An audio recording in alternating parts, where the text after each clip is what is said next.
Hello, comic book fans. My name is Mr. Anderson, and I create comics about desires, monsters, and more, and that includes an educational, kinky comic. So, we flipped over there on TikTok. We are live on TikTok and YouTube. We're expecting to be joined by a guest. We're going to be talking about comic book pricing, how you should price your comic books, and what we do from there. And what exactly is fair market value and different things. And so this is actually one of those videos that was asked for by someone who will introduce themselves when they get here. I'm sure they're on their way right now. And I'll let them narrate for them and speak for themselves. I'm just here to have the conversation, as we should. We should always be open to conversations. I'd really rather not talk about anything until they get in the building with us. So bear with me one second as we wait for them to kind of join us. I'm trying to see. I am looking at my messages right now. Make sure that they know we're live. Hopefully they'll be coming on momentarily. Okay.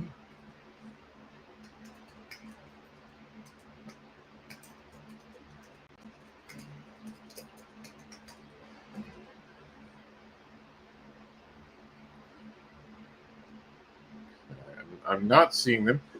Anyone can join this conversation, by the way. Just come on in using the link from StreamYard that is now on our currently on our comments section. So we're just waiting patiently for our guest for the show. If you guys notice my eyes tearing or something like that, I've been doing a lot of things outside with the lawn. I have a lot of allergies. Noah, welcome to the show. That way. Can you hear me? Yes. Can you hear me? Yes, we're on this side. We're good. Just as a heads up, as always, while this isn't necessarily any content that I think would be something that could haunt you later in life, you are now on a live stream. Your voice, and your likeness is now being recorded and then is therefore searchable later in the future as programs get more and more advanced. You could even be tracked down just by your voice. Are you aware of this, and are you okay being recorded at this point? Yes. Okay, and we are live on TikTok as well. Now, you did want to come to this and have a conversation. I'm always up for a good conversation. We're talking about comic book pricing, and I told the audience while we were waiting that you would describe why you're here and who you are. We are live on TikTok as well. They're hearing your voice. They can't see your face. All right. So I'm Noah. I forgot what the other comic creators person is, to be fair, but not you, the person we're talking about you're talking about what's their name? I have it all on that. Vital Function. Vital Function. Yeah, sounds about right. And basically, I'm more here to discuss your thoughts on it, because I'd love to learn your perspective, and so we could kind of do that. That's kind of, I don't know, is there anything more you would want to possibly know that could? Not for me. I'm happy to have the discussion. What is your background in comics, out of curiosity? Are you just a fan? Have you created comics? I'm a fan. I've been reading for quite a while. I think I've read a lot of comics over the years. Haven't created any. I'm gonna make that very clear. I think one of my earliest comics I've read outside of the manga space would probably have been American Vampire from, I forgot what year. I always loved that series. Scott Snyder's book. Yeah, I've read all the runs of it. Scott Snyder. One of my favorite creators. I love Scott Snyder. I have most Yeah, indie stuff. yeah, I love his stuff. Um, I feel like the pricing has changed a lot over the years. I will say that much. Well, comics are always changing. In the over That is 100 true. years, there have been a lot of changes in comics. There's constant changes. Yeah, You wanted to know about pricing particularly, which is what brought us to the show. Let me get everyone caught up, and then we'll talk about it. Sound good? yeah, yeah. So We could start with pricing and get good a bit deeper too if we have time. sure. I'm a comic book creator. You see behind me, tons of comics on. Yeah, That's my Comic Con display. I have been doing this. I've been publishing comics for over 10 years. I started charging for comic books 9 years ago now, 2017, actually 8 years ago. So 8 years ago now, I started charging for comics. I've been writing since I was 14, and I've been studying comics since I was about 22, 23 in a professional manner. So I kind of have dealt with a lot. I got into comics when I was 10, so I've been collecting comics and reading comics since I was 10, and I owe my ability to read on comics. I've done over 100 Comic Cons. I've been known as the comic book advocate, and this is a conversation I've had for the last decade with people. How do we price a comic book? This all started because, if I'm being honest, I was careless in a moment where I saw someone talking about their graphic novel being 66 pages, which is very light to me. And being someone who's paid attention to a lot of comic book creators and helped a lot of comic book creators, there's a tendency to overcharge for a graphic novel, which is crazy because a graphic novel is generally cheaper than single issues. But a lot of young creators or new creators think that they can just put a magical number on a book. And to be clear for this discussion, a creator can price anything the way they want. No one is going to come stop them. But consumers are going to have a say. And I had to say that day. And the thing that sparked this all was because I said, tell me you're not charging $20 for 66 pages, which would be very light. I want you to understand. I have a flip book here. This flip book is like, I think 50 pages, right? 2 issues in one. I charge $10, sometimes $7.50 if someone's buying a lot of stuff. This is about the same size as their book. They're charging $15. I don't think 15 is a good thing. They use comparisons to Marvel and DC. Now, Marvel and DC finally charges $5.99, but in that time, a lot of independent creators have been forced to stay near the $5 mark to sell books.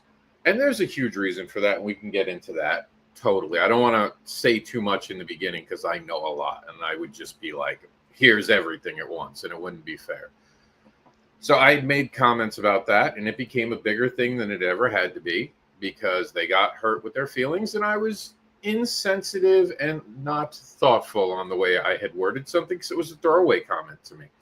It wasn't new. I just said, please tell me you're not charging $20. And they doubled down saying 66. Now, we went over the pricing model of graphic novels, and their numbers do not match up. I never did hear back from them, but a lot of people came to their defense. The thing that I found funniest about the people who came to their defense, 2 people had bought their book. I probably talked to, not exaggerating, 30 people. Out of 30 people, only 2 people had bought their books. that's under 10%, isn't it? Yeah, I would argue that my point's proven because if your price point were better, wouldn't more people have bought the books? Now, in fairness to the creator, they do go on Webtoons. Now, the fact that they're on Webtoons, and I don't know their business model on Webtoons, but a lot of people get paid to be on Webtoons. Yeah, I don't know their business model, but I have my gripes with Webtoons because a lot of them, because Webtoon used to be a lot better to where it was free, but now they've started charging you to read more than a couple chapters. Mm-hmm. It's like a coin system, which I absolutely despise because they had a good business model, then they changed it. Well, they got bought out. For the record, Webtoons got bought by another company that changed the original business model. Oh, I didn't know that. Yeah, which happens. A lot of times that's exactly what happens. Someone builds something up and then some bigger fish decides to eat it and completely change it. We saw that with Facebook and Instagram. Instagram used to be the place that artists loved, and now it's because I mean, Facebook. Go ahead. yeah, Facebook bought in 2012. It sounds right. Without Yeah, looking it up, sounds right. yeah, It was a, but it wasn't as high strung until kind of later in life when Meta changed the whole sphere. yeah, Meta screwed a lot up for a lot of people. I mean, it ruined social media. That's why TikTok had such an awesome beginning, and 2020 helped it. So the bigger issue, of course, was the page count for the amount of money. Plus, this creator, when they made me actually look after making that comment, because then I got curious. When someone gives me attitude, I start getting more and more curious, and I start doing my homework.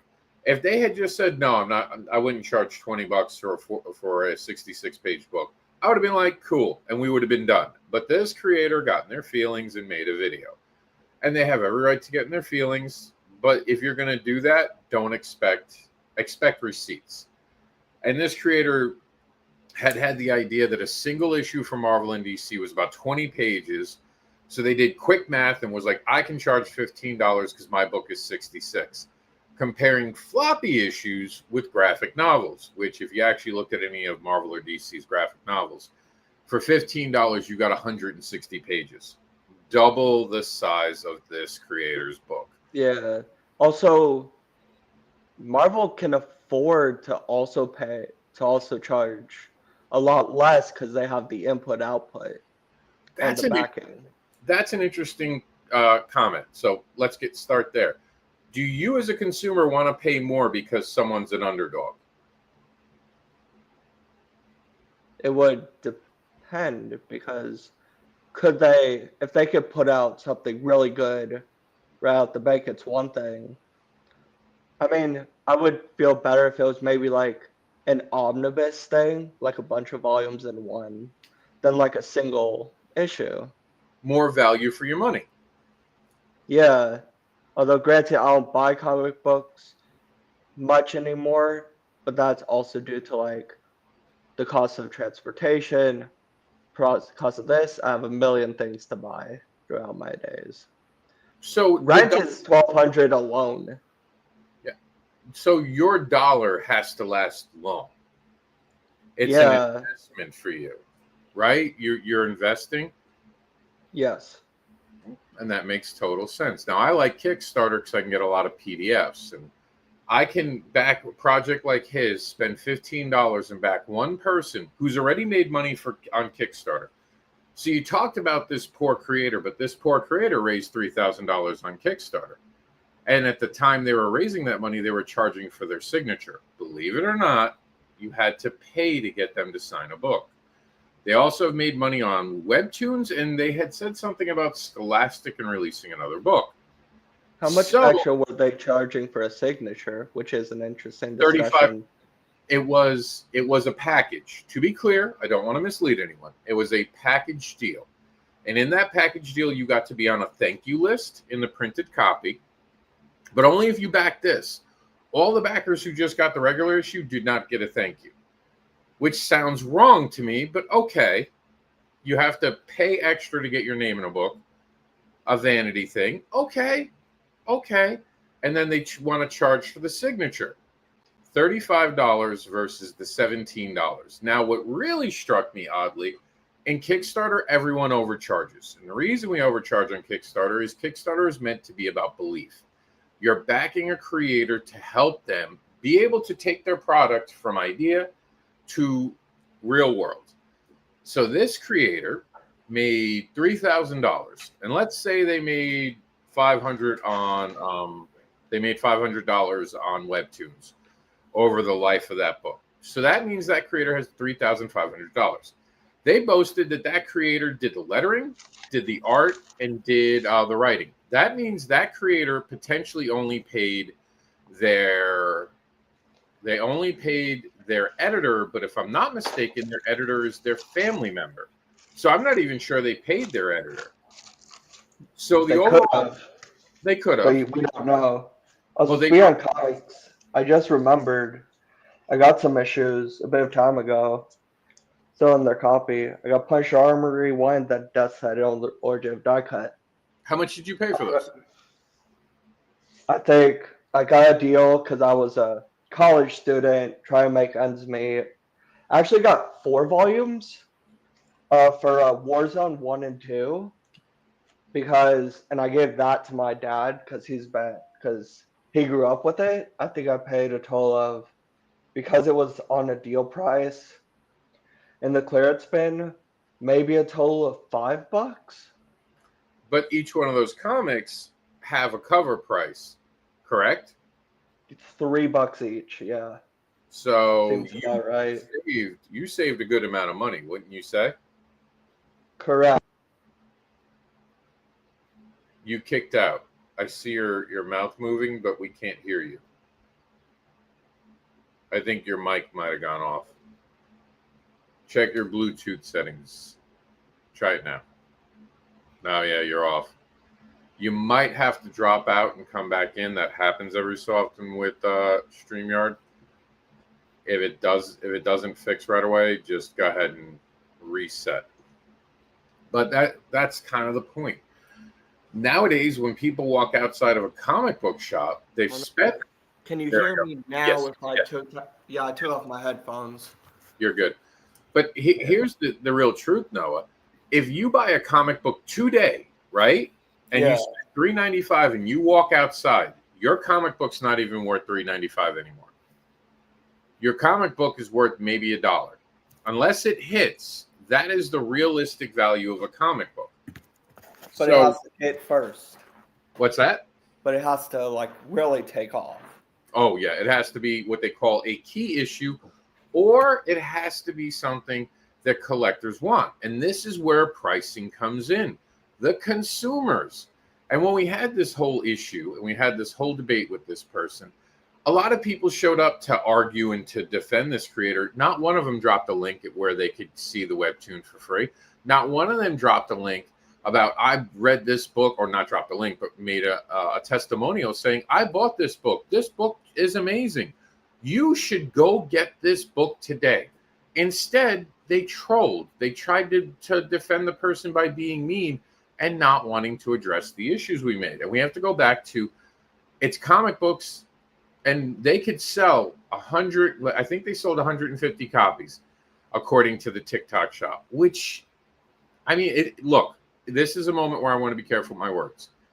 That is good, but it's not going to get where most people would be. Until you sell your first 1,000 copies, you really haven't sold your book yet. And it's hard. It's hard. All of this is hard. But we are stuck being reliant on Noah, the college student. And we have to give Noah a good deal in what we're doing. Yes, it costs us a lot of time. Yes, it costs us a lot of energy. But I would make the argument that Noah's not the person who's supposed to be paying me for creating comics. If I can get Noah to like one of my books, and Noah reads it and goes off on social media and goes, oh my God, did you read this book? It is so amazing. Then bigger studios, bigger players get to know it. Plus, the more books I sell, the more investment I can make into bigger runs. So I can bring my print costs down. And also, you want to produce PDFs, which are the electronic version. PDFs, there's a lot of money to be made on. I charge $1 for every one of my PDFs with the money-back guarantee. No one has ever taken me up on the money-back guarantee yet. I have sold books, and when people read my books, they're amazing. I'm told through the people who have read it. I could give you references. I have a whole list of reviews. That's not what today's show is about.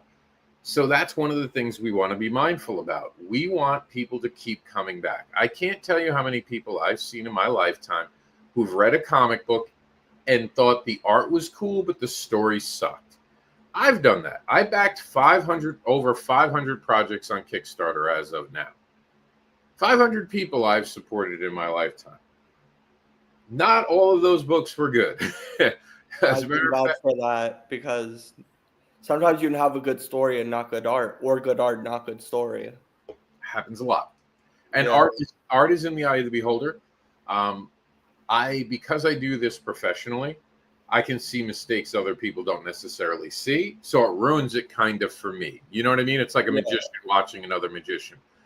As a matter of fact, the creator we're talking about flippantly said, oh, look at how great my book is, and flipped it on a video. And I wanted to not do this, Noah. I really wanted to be the bigger person, but I'd lost. And my spiteful nature came out a little bit. I slowed the video down and I looked at the actual pages in the book and I found several mistakes. Yeah. You also mentioned the dogpiling when we talked earlier in comments. But if I'm going to be honest, I think part of that is also due to both of you in a way. Because, yes, you might have been spiteful, like in a comment and stuff. But also, it's the fact that he amped it up by making more videos about you. And I stopped counting how many you made once I scrolled through 10. I kept it at, I think, about 10. No, maybe 13. There's a point where I don't respond. Most of my responses were in chats back. Yeah, that's It, what I meant. Like, it was a bunch of chats back and stuff. So yeah. I lost count after, like, once that 10 kind of video on the subject hit. And they got kind of long. But people are also prone to only hear what they want to hear or listen for like a minute and then scroll. I'm Yeah. willing to I think am I the only one who actually has been willing to talk with you over this? I had a few people who went direct messages, literally came to me and were like, well, can I ask you some questions? And very nice. There was a couple bad ones, of course. There are some people who were not great humans, but you're gonna get. I'm in a professional public view. I've done this for decades now. I've spoke at New York Comic Con. I've spoke at MegaCon. None of this is new to me. This is a small pocket community, an echo chamber that have all amped each other up, but no one can answer the hard questions. And Noah had saw some of this. And when I pointed out the disparagement, a lot of people didn't want to answer. I can't tell you how many of those videos no one responded to, but they were tagged in it. They knew. And the reason they couldn't respond is they didn't have anything left to say because they can't hold up. Look, if you want to tell me that this kid or any other human wants to charge whatever they want for a project, that's perfectly fine. And I wouldn't go to their house, knock on their door, and say you're wrong and start a fight with them. This person posted on social media. When I post on social media, everything's up for interpretation. Noah reached out, asked if we could have this sit down. This is the person I am. A lot more of my conversations one-on-one happen on a different channel, completely different topic. But I offer everyone the opportunity to come sit with me, have the conversation with me. Most people don't want to. The truth is, most people don't understand this. It is so complex, Noah. There's no right answer right now. There's give and take. I know people in the industry that I've spoken to about this. Marvel and DC have had trouble pricing a book. And I've said this multiple times. I don't know if you saw me say this. Do you know those prints that they do at the shows where they're like Kinko copies? You've gone to a Comic-Con and seen the art walls, right? Yeah, I've never actually been. I've been in a anime convention once, and Okay. then I've been outside of comic. When I was younger, I live over in Durham, so if you've been around that scene, there's a downtown convention area, like downtown Durham. I don't. It's over by the Carolina Theater. I was at Raleigh. I know that. Yeah, there's a Raleigh one, then there's a Durham one where like every so often they do conventions right by the Carolina Theater. Carolina Theater is amazing. Love that place. I'll have Good to keep that on my radar. and stuff. But yeah, there's a like little conventions area right by the fountain. That's right there. Okay, well, And one year they had a bunch of stuff outside, like the Batmobile and a whole bunch of other stuff. but you've been inside to see the art, right? The art that they've had, those art posters that creators did at the anime convention. It's just the characters. Yeah, at an anime convention. Granted, okay. I've only been to one, but yes. So that's all I need to know is if you've seen it. Yes. So when I first started doing Comic-Cons, Comic-Con tables were about, for even a 3-day show, about $150. That poster was about $10. Comics, we were getting issues from the consumers because the independent creator was charging more than Marvel and DC at the time, when Marvel and DC were charging about $3 for a comic book, $2.99, $1.99 were sort of the Marvel DC numbers because you talked about the big companies. We were trying to charge just $5 because when we went to Kickstarter, it was 10. We wanted to be competitive. 5 seemed like a good number. DC and Marvel have come up in that time. Anytime we price it higher than that, the consumer thinks we're overcharging. I can show you videos on TikTok where consumers say that. I can show you on Facebook all the things, how these creators are too full of shit. Why would I want to charge more for that? And the idea is this: even though Marvel and DC are owned by giant corporations, you're still charging the everyday person. You're not charging Marvel and DC. It's you, Noah, who has to pay more for one of our books, not Marvel or DC. Yeah, and Marvel and DC has lower lows, and they can afford charging lower because they have the input output. They can put out a bunch of bad ones because they have the papers and they have the backing. Exactly, but we can't afford to overcharge Noah. Noah will walk away from our table, not because Noah didn't like what Noah saw, right? You might have seen something and fallen in love, but you were like, $15? Oh, man, I can go to that guy down the block who's got that in the con. I can go down the row. There's a guy selling down there 3 of his books for $10. That's a better deal. I want to go to the better deal. It's just being human. We're all struggling. Nowadays, especially in 2025, so many consumers are struggling. And when you have the audacity of someone to overcharge, it makes all of our comic creators look bad. And I'm going to get back to it because this is important, Noah. Remember that big poster print that I was talking about just a minute ago? How much do you think they charge for that? Most creators, what do you think they charge for it now, today? A big poster print. It's like 11 by 17, for the record. 11 by 17. So is that like a standard poster size? It is for the walls at Comic Cons. Okay, I'm trying to think. Just quick guess, because I have the answer. Poster print. It would depend on quality, but I'm gonna say for like a basic, just something basic, like not something super overdone, just kind of there.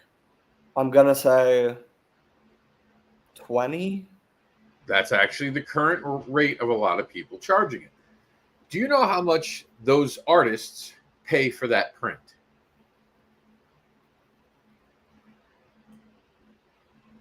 No. 77 cents to $2. They don't own the rights to the characters that they're using. They're actually doing something called intellectual property theft. And a consumer will pay $20 because they love Superman. And they will come to your table, Noah, if you started making comics and you put out a comic and you got to a Comic-Con. And this is where me doing over 100 Comic-Cons matters over the other guy who's just been on Webtoons and only been online. I've taken my wares to the world. I've been at New York Comic-Con. I've been at MegaCon. And when you get in front of a customer, they'll tell you $15. I'm sorry, that's too expensive. Or they'll just walk away. You'll see the price point doesn't work in their eyes. But they'll pay $20 for that poster of Superman because Noah, they love Superman. That is in their fields. They don't know who the fuck I am. Excuse me. I don't know if you curse, but I do a little bit. I do. Okay, good. They don't know who I am. I am just a dude. I might have good pitches. You know, I teach morals with farts with Cat Dad and Supermom. That stops people. That free hugs and spank sign behind my shoulder stops people in their tracks. That has sold me comic books. Not even ones to deal with kink, but they love the humor in the moment. I have to be that way, but I also have to price it so the individual who just showed up to pay a ticket. Remember I told you I used to pay $150 for that table? Yeah. Guess how much that table is today? I'm going to say a lot lower. No, a lot higher. $450. Those same tables have gone up that much.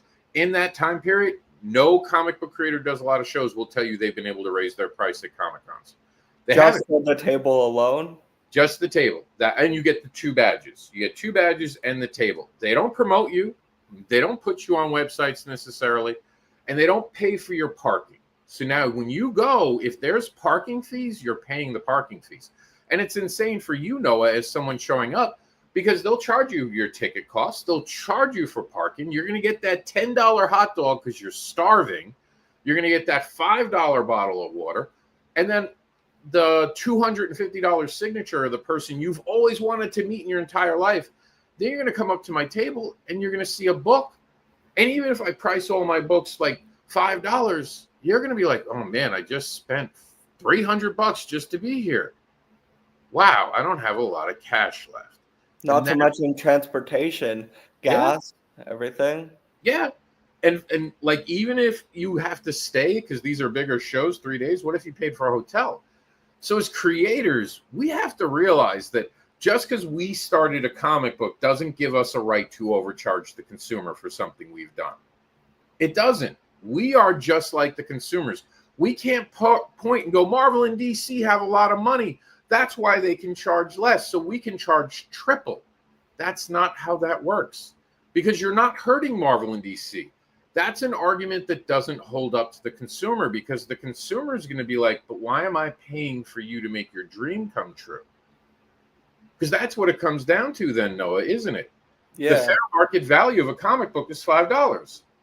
So if you're charging like $10 for the same size book, you're ripping off the consumer as far as the industry standard, because Marvel and DC are now the industry standard. Now, of course, you can do things. You've heard of alternate covers, I'm sure, Noah. Yeah. And those are the I know biggest. very much how that works, And especially in the gaming sphere, Mhm. which I'm a big gamer myself. So you get all the gaming extras and all these things you really don't need. By the time you're done, your bank account's feeling it. Oh yeah, I know Yes. the feeling.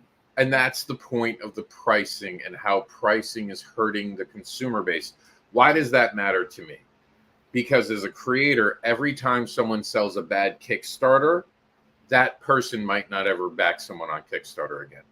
Every time someone charges $15 for a 66-page book, that person might not come back to comic books again that are made from independent. Where will they go, Noah? Back to Marvel and DC. Because sure, it might suck for an issue or two, but there'll be good things coming up. And at least they love the characters.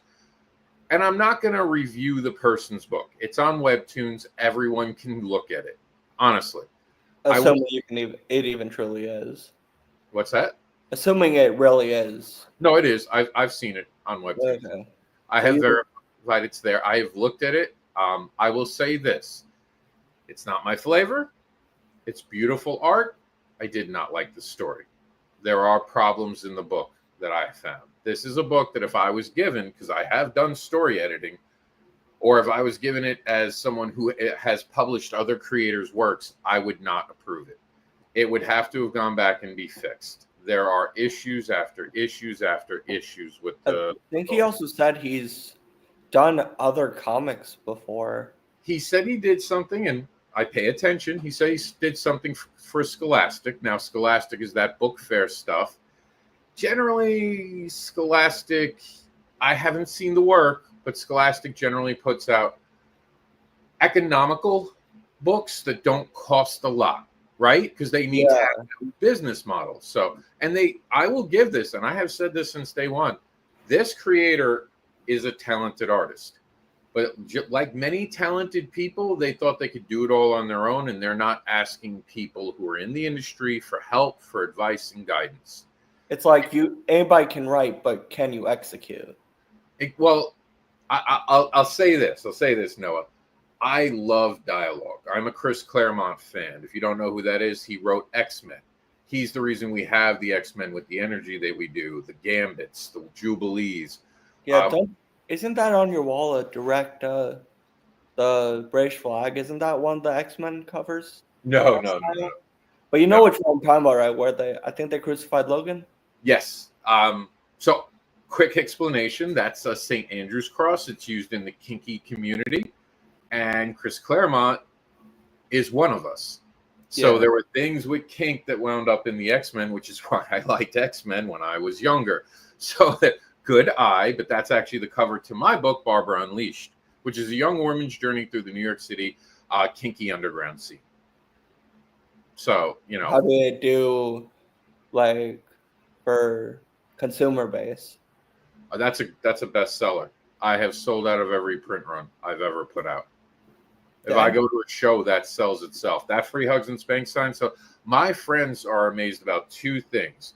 One, if I had to tell you I sold a kinky book, what would you think my demographics of consumers would look like? Men versus women. Which one would you think I sold more of that book to? Women, actually. Very good. 75% of the people I sell that book to are women. and they feel comfortable because of the way I've handled it. This is an amazing seller.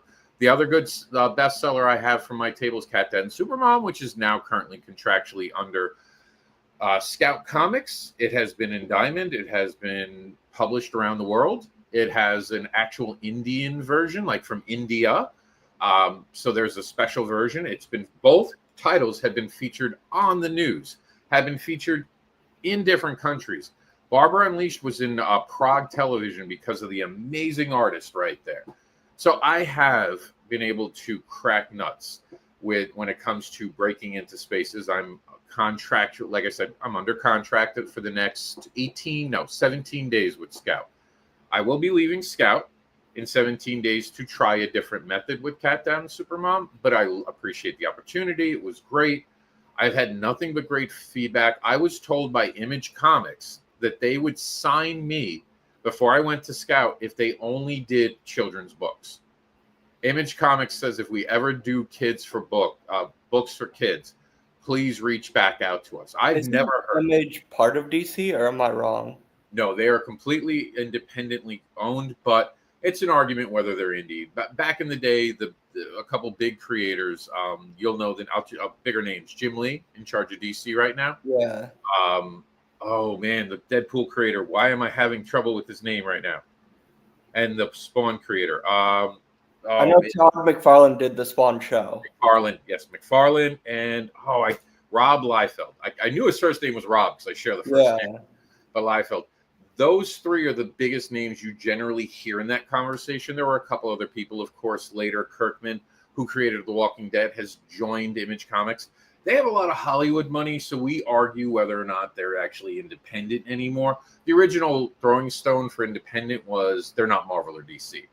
But nowadays, a lot of places get Hollywood money, and it's hard to say, like, is Dark Horse really independent if they have money, and especially if they have another owner possibly in the background, because there are private equity firms that now fund. Because was Watchmen always DC? Because I have a vague memory of it not being DC, like when it was first coming out. I swear I remember that. Well, I'm right near a computer. Let me just double check. I don't want to speak incorrectly on a topic. Yeah. I believe it was always DC, though. I know Google says DC, but it doesn't feel like DC. Well, that was the point. There was this point in comics where people said that they were tired of it. We got the Dark Knight Returns. And believe it or not, the pitch was to make the Justice League be the Watchmen originally. And the creator, oh, crap. Why am I having trouble with names today? I mean, to be fair, a lot of comics are made under multiple creators. Yeah. No, but this is Alan Moore. Okay. Because I don't want to get him confused with the other guy who's in trouble. Because there's one creator now who's pretty big who we don't talk as much about anymore. We don't say their name. I mean, honestly, I don't keep up with all the various controversies. Well, no, this was bad. That's a whole other issue. This one was not controversy, but this was a bad. I think the biggest controversy that I was aware of as far as comics go, at least awareness-wise, I think the biggest one as of late was Neil Gaiman. Yep. Now that's the person I was trying to avoid. Yeah, I didn't know who, because there's so many comic book creators under controversy. You're right. And I have, in my career, really quickly, anecdotal story here, there was someone that I would have told you was a mentor of mine, gave good advice, wrote a book about the right way, and turned out he was abusive to women. He gaslit women. I stood up against him. And this was someone way above my weight class. Like, this was me punching up, and I wound up getting hurt. To this date, I have not been accepted to any Reed Pop show because this was someone's favorite at Reed Pop. But I stood up and did the right thing, and that's kind of a track record with me. When I see people doing shitty things, I'm going to say something. That is not to say that the original person here is doing something shitty, but I do think it's disingenuous to charge something that doesn't work out. And I did say that I should have worded this better. From day one, I should have been more mindful. When you've had a talk, and I'm sure, Noah, you've been here, when you've talked about something 100 times, sometimes you get lazy with how you present it, right? Because you know that. Because it's repetitive. And you have the receipts. And the problem was, because you'd said this when I made all those other videos, I started bringing up receipts. And when you bring the receipts, people are like, oh, I don't want to fuck with this guy anymore. It's like, Exactly. Like I can bring up a million receipts over people who have done me wrong. Will mhm. anybody listen? Well, because people don't, it's easier to do this and run away. Like that creator wanted to make content until I started really calling him out. I'm sure I embarrassed the hell out of them when I took their own video, snapshotted it, and showed mistakes in their own book. Don't taunt someone who's been around for 10 years and told you they've done story editing. I That don't. means, go ahead. I'll talk, but I don't know if they've made comics. But I know there's a kind of comic creator, not so much like if they've created comics, but a person who makes comic content who I used to enjoy, but it became a lot different once I realized how they act. You may be familiar with King and Queen Lion. Yeah, they're a flavor. I don't have a problem with them. I don't have a problem. It's how they approach different things. No, I get that. Like they're an extreme flavor. I get that, and they do put people off, but they know they put people off. They will tell you, "I know I'm not for everyone," and I kind of enjoy that with a human. At least they're honest with it, right? So many other people like that creator played victim with me while changing my words to fit a narrative. That bothers me. Like if you said, "Hey, Dick, I want to charge $25 for my book because I think it's worth it and I'm the best creator ever," I would have never made a response. I'd been like, good luck. That's where it ends because you're telling me it's belief. But if you're going to justify it, there's going to be a talk, right?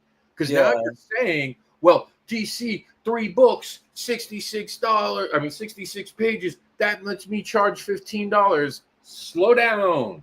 Doesn't mean that you should or could. They're able to put out that.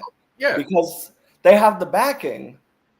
But they have enough stuff to where they have enough stuff going for them to where they can put out all this for this and this price and still not make a dent. But he also called it a graphic novel, which meant we couldn't compare his book to single issues anymore. We had to go and now look at what Marvel and DC charges for graphic novels. I've seen some people say that like they've interviewed comic creators, and some comic creators are like saying graphic novel versus comics. There isn't much of a difference. It's just how you word it to make it seem better. Okay, a graphic novel is a set story, is what it's supposed to be. So you've told the story. Single issues are an ongoing series, and that's why we'll take things and make them trades like you talked about, putting multiple issues into a thing, or an omnibus, which collects a lot of them into one. Marvel and DC are killing it with those things. And DC just made the smaller version, like paperback, like manga size, and I love it. Oh my God, I love it. So I've been into comics a very long time. So I started buying comics, ladies and gentlemen, when they were less than $1 each. The first comics I bought were 75 cents. And if you think about it, comics haven't raised a lot in prices, because I'll tell you, I used to buy candy bars for 50 cents. Those same candy bars are now $2. What is with that? So we've seen inflation. We've been around long enough. Do I think the person's a bad creator? No, I never did. I think they're self-absorbed. I don't think they put the consumer first, especially if this person had the backing of a Kickstarter, had the backing of Webtoons. To me, this creator was a missed opportunity. You had all this war chest money, and instead of investing in a very large print run so you could get more people and really start that engine, because I have friends who started on Webtoons who then charged like $20 for the collection. You know what they did to justify that $20 price, Noah? What? A hardcover. Hardcovers, you can absolutely charge more because it takes more to create. 60 cents more, because I know the math behind everything. 60 cents more per unit. So here's a little bit of math. I know you have to get going soon because you got to get to work, but here's some quick math for you. A comic book, generally speaking, in low digital runs, which means we're not offsetting, which isn't using a big machine, you're not getting a lot. Typically now a 32-page comic will cost you between $285 and $350 to print. Forget shipping, just to get it printed and bound. That's what you're going to pay. You're going to pay more for alternate covers and all that. So that let's just call it $3 to make everything easier. $3 to print a book. Yes, it can be less. Yes, it can be more. $3 to print that 32-page book. If I made a 140-page graphic novel, how much do you think the print cost would be for that graphic novel, Noah? If I went to offset. So a comic with like 30 pages, you said, right? Yeah, $3 just printed. Just the creator to have it if you're not ordering a lot of issues. And you said 160. I'd No, say $3. $3 to actually print that. Yeah, but then you said your example was 160 pages. Yes. So I would say that if you want to offset everything, make it a fair deal for the customer, maybe 12, 13. No, we're just talking printing right now. Just to print a 160-page graphic novel. We know it's $3 to print a 32-page book. Guess how much it is to print a 160-page book that's offset, meaning you're buying 1,000 at a time. That would be 15. $15, you think? I mean, if we're talking about just that, if it's 32. No, 32, think about printing, not cover price. Printing costs. This is important. $3 to print a 32-page book. Graphic novel, 160 pages. Guess how much? All right. Yeah, that would be $15 because if you do the math. Higher? $3. Believe it or not, as crazy as that sounds, the 32-page book will cost as much as a graphic novel. The catch is you have to order 1,000 of them. So when you ordered 100 of just your comic book at 32 pages, you're paying about $300 or $400 when you're done with shipping. If you know the right printers like Comic Impressions and Cape Coral, you're going to get a better deal. I suggest that. But even if you can get it down to $250 shipped to you, it's still $250. A graphic novel can cost with 160 pages as little as $3 an issue, but you're ordering 1,000. So now you're putting out $3,000 and you have to go to Comic-Con. You have to find a way to ship it. And this creator we're talking about made $3,000 on Kickstarter. So this creator who didn't pay a lot of overhead costs, who has made money on Webtoons, more than likely, that's an assumption, not proved, but let's say they made the money on Webtoons, right?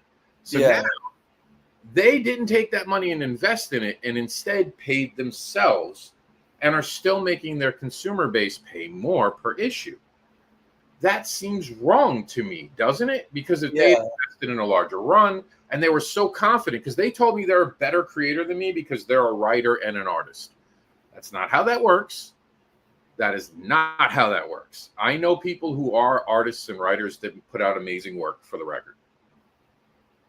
This person was very big on giving their own reviews of their books, and that's not how we do it in comics. It's the fans, and I have not heard one fan talk about how spectacular their book is. Honestly.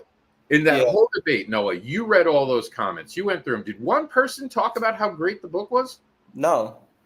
Where was that? They had time to tell me I should go mow my lawn. I'm old. And they had time to type probably whole paragraphs.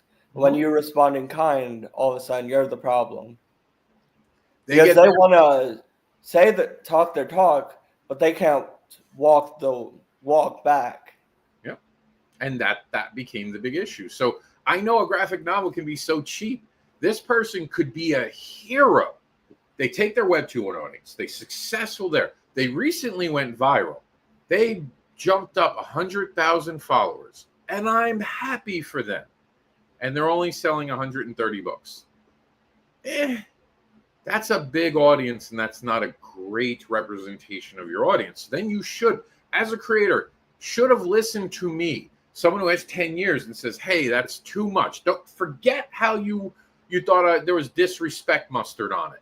You know, like the toppings you didn't like when I put my comment. Why didn't you stop and go, huh? So someone who's been around a very long time is saying this price point may be bad. What do I want to do? And what this creator wants is to be paid by the audience.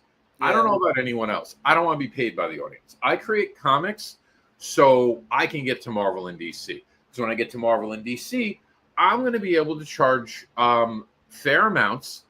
They're going to do that. I'm going to come back, do Kickstarters, and charge fair amounts to create the books I want to create. Does Kickstarter pay you full amount, by the way?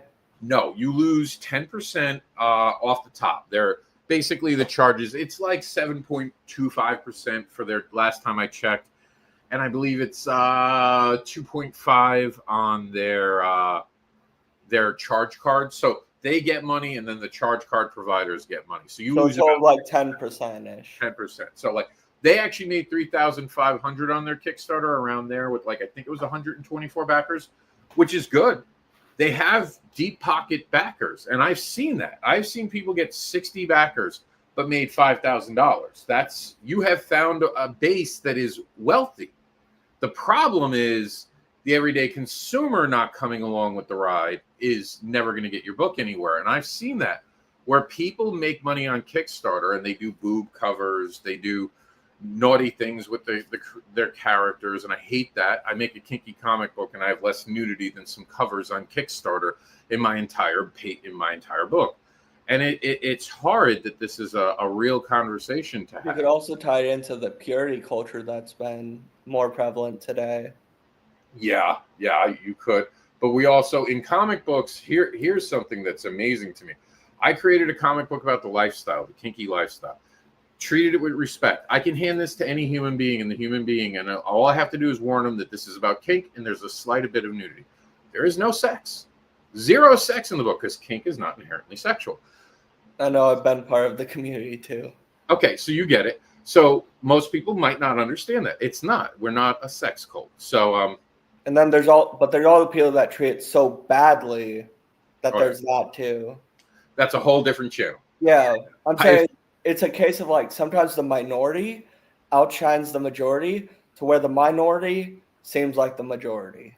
It can happen, especially on social media, where one voice can be louder than the rest and seem like the majority, but they're still the minority, which is what we come back to now. I got in trouble for promoting a book that I could hand to anyone, but boob covers are allowed all throughout Kickstarter. And I've had problems with Kickstarter, but it's like you said, the purity culture will report my book because I want to do things consensually, but not report the cover down the block of the alley where a woman is basically being tortured to death with her shirt ripped. But that's okay. We can expose a woman when we're torturing her, but we can't talk about a woman having the ability to consent. I do know you have to get going, Noah. I have some time still. Okay. I got a few more minutes. So I've seen Frank Miller get some flack. I don't know how he is as a person, but I haven't seen anything about him as a person but some of his covers. What are your thoughts on that? Frank Miller, because I know he does that kind of more wacky kind of style of some of his covers. That makes sense. Yeah, no, I know the covers you're talking about. Frank Miller, I've met the man. I've been at panels with the man. I even asked him a question or two. Frank Miller does not give a fuck. That's what I like. He does not care. Frank Miller, he's one of those guys. He's the double threat, writer and artist. Sin City, amazing creator, does not give a fuck. He is going to sit there and build you a story. And when he talks, you hear passion. Yeah, it's determined that he is going to not give a fuck. He has no fucks to give. But he's also being honest and passionate. I love Frank Miller. His art style is different. One of the books I have is And They Call Us Monsters. I'm going to have to probably get up and grab it. So And They Call Us Monsters is sadly one of my least popular books I ever created. Took the class of universal monsters, made them human beings, gave them genetic disorders, and it's Hollywood who are the real monsters for putting them on the silver screen. This is a very different art style. This art style is watercolor paintings. Yeah. The entire comic is that way. People didn't like the art. If you ask me, one of my favorite art, and I've worked with some amazing artists. Shout out to CGV, did an amazing job on this. I love this. We finished the story. It's 3 issues. We never printed the last one because it's commercially not a hit. We're talking about making that into a hardbound comic book because that is, you'll laugh at this, that's 66 pages put all together. So we're thinking about making it a hardbound book, but I also have 2 backup stories that had another player in it, which would get me with the backup stories and throwing in a little bit more about Barbara, because Barbara and him kind of did backstories and a little bit of an explanation about the art. We could get that book, and we've talked about it, close to 100 pages, which makes me feel good. Turn it into an art book, like a nice hardcover, like we were talking about. Put like a coffee table book. Charge like $30 to do a book like that. The only reason I haven't pulled the trigger on this, Noah, is I don't know if I'm ethically okay feeling like, I don't know, would I be ripping off the consumer because I'm now calling it an artistic book? And my artist is like, well, because it's also one of those things which is a bigger investment. If you're going to do a hardbound book, you have to order like 1,000, maybe 500. So do I want to invest the capital? And this is behind the scenes, what we deal with. Do I want to invest the capital in that, or do I want to invest it in something else? Because my books aren't going anywhere. The monster book will be relevant in 5 years, but in 5 years, if I'm working for Marvel and DC, I could be like, hey, I have this older project. Let's put it out now. I got the extra money. I got things going on. And when I go to Kickstarter in the future, I'm going to get more. People like the creator we're talking about now thinks they deserve to be paid without earning it. They were, when I said you're still new, they're like, I put out 2 other books. Someone even said, if you saw the comment, oh, he's been here 5 years. He's not new. That's new. 5 years is new. 5 years is nothing. It's nothing in comic books. Like I'm working on a novel. I haven't finished it. I'm heavily unfinished with it. But I've been working on that for what, 2-3 years, maybe a bit longer. So, but the thing is that in those 5 years, how much is spent on you actually working on it versus brainstorming versus getting your motivation to continue? And I actually have to go because we're hitting our 1 hour mark and we only have 1 hour. Oh, does this have a 1 hour limit too? Yeah, just like Zoom. But I will say this. One of the things that irked me the most was this person said, I get to charge this because for 1 year, I did 66 pages. As a comic book industry standard, that is horrible. I want you to understand most people put out a book a month. If you want to brag, if you want to make that, talk about putting out a book a month. What would that be? 22 pages of sequential art. So 66, that should have taken 3 months. The fact that you took a year, and I can go through the book, and I'm not going to trounce it here. I'm going to say I found mistakes. Not 1, not 2. I found mistakes. I found it a hard read. Not my type of genre, but still a hard read. Noah, please do me a favor, because I do have to take out. Go find it. I would like to hear your opinion on it. And maybe we can get back together soon and talk about what you thought about when you looked at it. Free on Webtoons. Read like 1 or 2 chapters and tell me what you think. To give credit to the creator, it is beautiful. There's no doubt about the art style. Never had a problem with the art style. It's not my favorite. I would never write a book with that art style. I would not work with them unless someone was paying me to work with that art style. Not the person, because I would never work with the person because I think they'd melt down the minute. They didn't know who I was. So the way they treated me told me a lot about how they will treat everyone else. Yeah. Because I think what happened is they went around, asked about me, and oh shit, this person's actually got a history of 10 years. I was called the comic book advocate by people and reluctantly took the title. I do have to run. Noah, it was great talking to you today. I hope we can do this in the future. I hope we can get some more people on this. Talking about comic books is how we keep comic books relevant. Yeah. Thank you for your time, Noah. You're I welcome. hope I answered some questions. Ask me in the chat anything else. I do have to go. Thank you all for being part of this today. I'll wrap up TikTok in 1 second. First, we're going to start YouTube because that's the one we're running out on the most. YouTube, thank you for being here. Good night. Have a great night, day at work, Noah.